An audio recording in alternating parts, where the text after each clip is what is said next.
Josh, what about you? Does a further integration into maybe an emerging Atlas Facebook stack or potentially a Google stack? What would that happen? How would that change your relationship?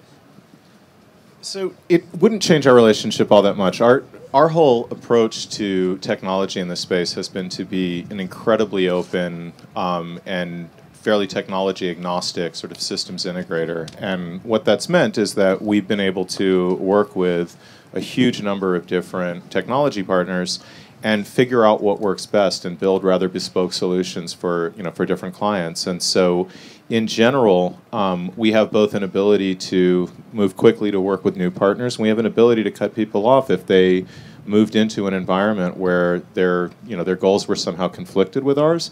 But in general, I mean, we've seen a tremendous amount of M&A in the ad tech space, and it hasn't impacted for us certainly our ability to partner with folks, and or limited the way that we think about approaching that.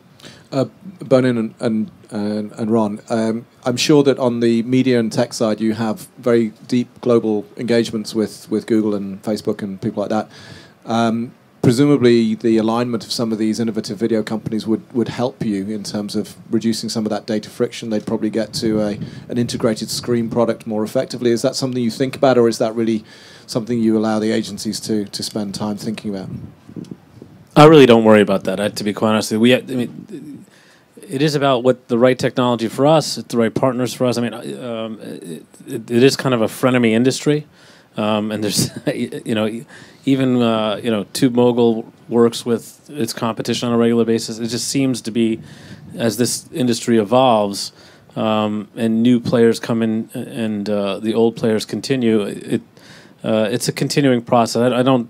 It to some extent, it's a chess game, and you want to see who's lining up with who. But at the end of the day, our remit and what we're trying to accomplish is very simple, and the partners that we bring in, for the most part, we just have to focus on what's best for our brands.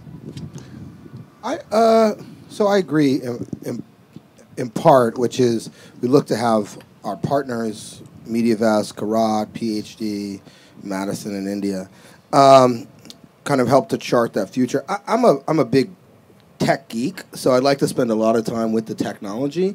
I'm a big fan of early stage because I actually think that usually the early stage players have identified an opportunity in the market that tends to be really smart, and to the point of being able to get there early with the right player, you can reap the benefits long term. So I like early stuff a lot.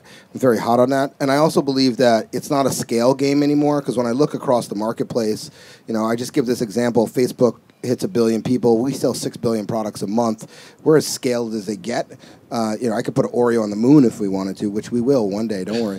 But at the end of the day, we can bring scale to a lot of players at the same time.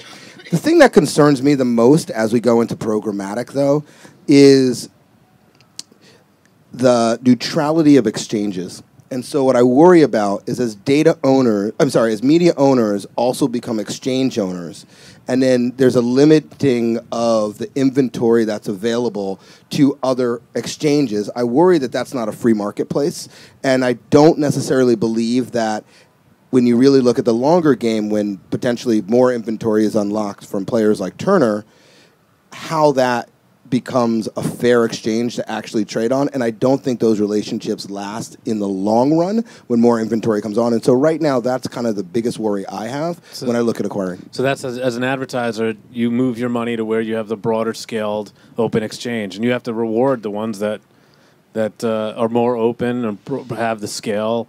And so it's the Google fear that they're going to try and create their own exchange. I get it.